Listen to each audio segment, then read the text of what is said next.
Hello, my darlings, and welcome to 24 Days of Advent Adventure. And I do believe that today is day 8. I know, we're marching along to Christmas, aren't we, my loves? Well, this little darling is called A Knock at the Door by Helen Dunmore from 2002. Again, when I was 26 years old, a young mum, 22 years ago, my daughter was born. Yeah. We're going back to Silent Night. Yeah. And The Knock at the Door by Helen Dunmore. This story is very atmospheric and is set on Christmas Eve in the Victorian era down in Cornwall in Penzance. Now, this story involves a young girl and her father and their horse, Jimmy. They are door-to-door sellers of pots and pans and repairers of pots and pans, and they normally go around all the farming folk all around Cornwall. That's their area, and they're quite happy to remain in Cornwall. But one very, very bad wintry night, the little girl's father is very, very poorly, and he's at death's door, as is their horse, their cart horse, Jimmy. Now, poor Jimmy has been dragging this cart through mud for many, many hours, and the poor animal is all about almost done in, as is the father, who, instead of riding in the cart to ease the burden on poor Jimmy, is walking at the side of it along with the little girl. And the wind is howling and the snow is falling and the rain, oh, it's a filthy night. It truly is. And the father knows that if he doesn't find shelter for himself and his daughter and the horse soon, they're all going to die. It's an awful predicament to be in. They're down to the last shilling. They've hardly any money at all. It's just 1 shilling left. They haven't had any sales, they haven't had any repairs, and they're starving. They've got a couple of pieces of stale bread and some mouldy cheese, and that's it. And they haven't got anything else, and they've got no means of heating themselves, and they have no shelter because they live on the road. Just when Dad, the father, thinks that everything is going, they're all going to die, a bright light comes out in the darkness. A bright light that they're drawn to. And when faced with certain death if they stay on the road, or a chance at survival if they go towards the light, they make their way towards the light. And when they get there, they find a very mysterious house in the middle of nowhere, with so much light coming from the inside. As the father says, they must be incredibly rich with all this light, enough money to burn light. So, feeling afraid but desperate, the little girl goes and knocks on the door. What will await the little girl behind the door? That's the terrifying, terrible conundrum that they're in. But she knows that if they stay outside, they're all going to perish. It's a very short story. It's a beautifully written story. Helen Dunmore certainly gets the terrifying essence of what it feels like to be on your last legs, especially poor Jimmy the horse, who has been dragging that cart through mud and fields for hours. And these poor people I haven't got anywhere else to go. Is the light all it seems to be? Ooh, it's a bit scary, isn't it?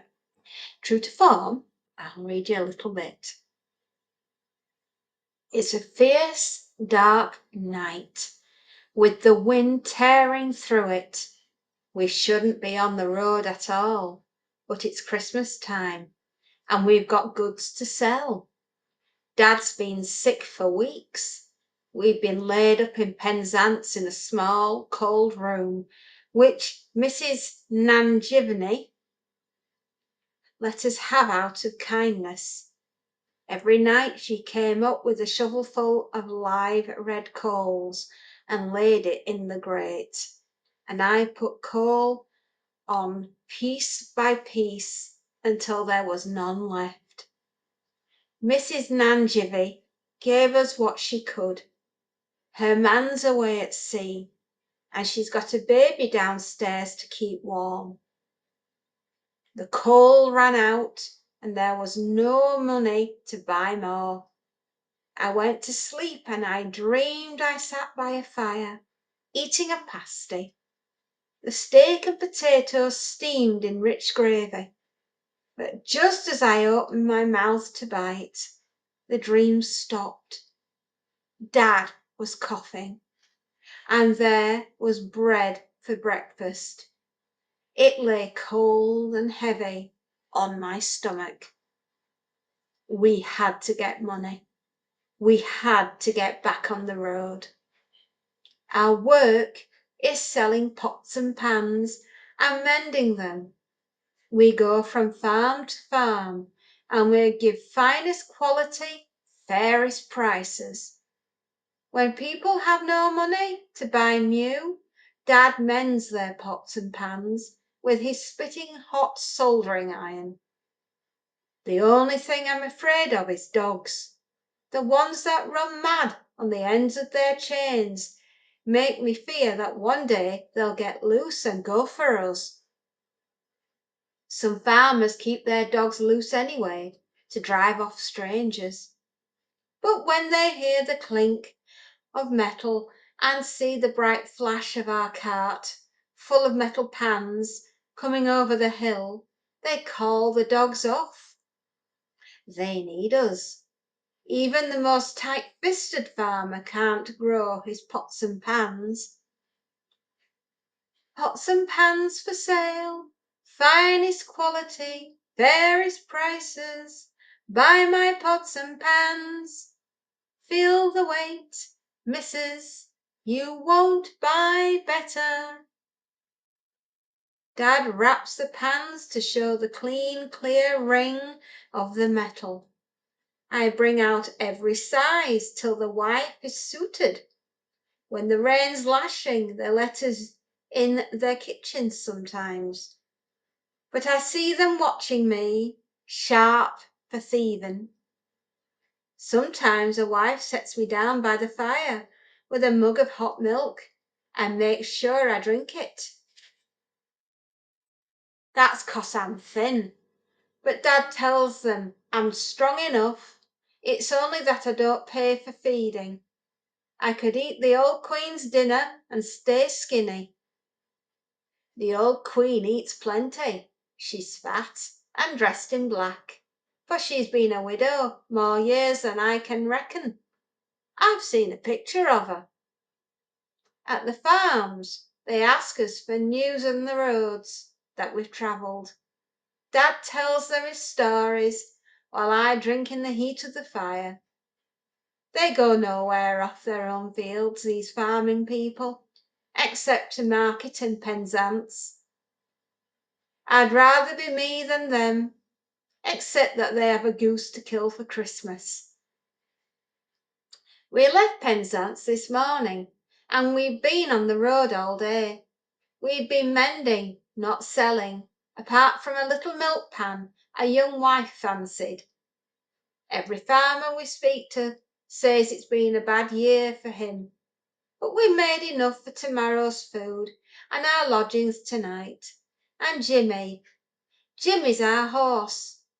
and the day after tomorrow is Christmas Day.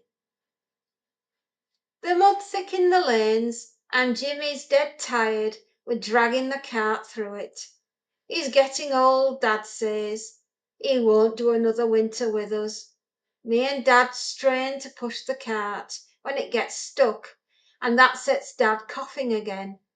I tell Dad to get in the cart, and I'll walk alongside to ease the weight for Jimmy. I've been walking many miles, but I'm strong. Dad gave me the rest of the bread with a bit of cheese. Being sick takes away his hunger. It's a wild night, and I think Dad's worse, not better. He set the lantern on the front of the cart as the wind blows it so the light lurches from side to side like something living. It makes shadows that scare me more than the roaring dark. Suddenly, Jimmy puts his head down and shivers all over. "This horse is near finished," cries Dad, over the noise of the wind, and he clambers down off the cart to ease the weight further.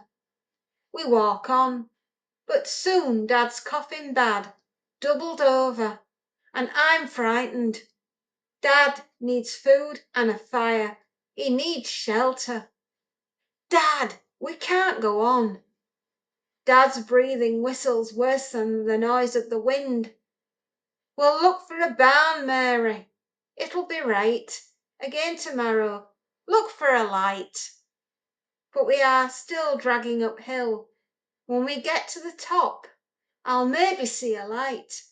If it wasn't for the rain and the wind in my face, I'd see better. "Dad, over there." Dad shakes his head to clear it.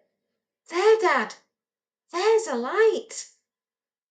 "I don't recall a farm down there," says Dad. "It's a strong light, look." And indeed, the light is strong.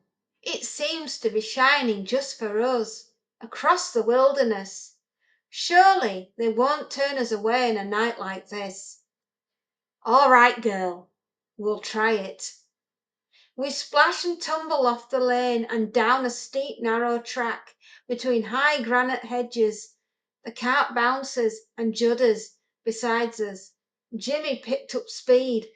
Maybe he knows there's a light, and if he's lucky, a warm barn and hay. "Steady there now, Jimmy." We round the bend in the lane, and there's the light again, full and strong. It's a farm, or maybe more than a farm.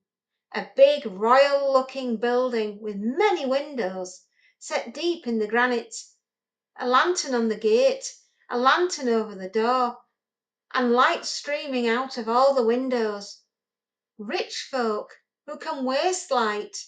You would think that they were expecting us.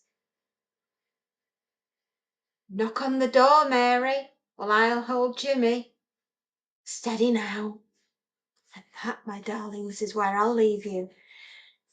What or who opens the door? And what will happen to Mary, her father, and Jimmy the cart horse? Well, my darlings, you'll have to read the book and find out. Ooh, I'll tell you this, it's not what you're going to expect. Not in a million years. Excellent. Absolutely brilliant. Very atmospheric and very scary. Blood and bone chilling. Poor Mary. Anyway, Silent Night. I do so recommend. Very short stories, very atmospheric, lots of fun. Just one a night. It's 10 to go. We've had 2. Well, tune in tomorrow, my darlings, to find out what will be day 9. Yeah, thank you for tuning in for day 8 anyway. And you know what to do. If you like what I've done, you can always give me a thumbs up. And if you really like what I do, you can always give me a follow. and come back tomorrow for more spooky or maybe adventurous tales in the 24 days of Advent Adventure. Thank you, my darlings, and happy readings and enjoy. And I will see you tomorrow. Bye-bye.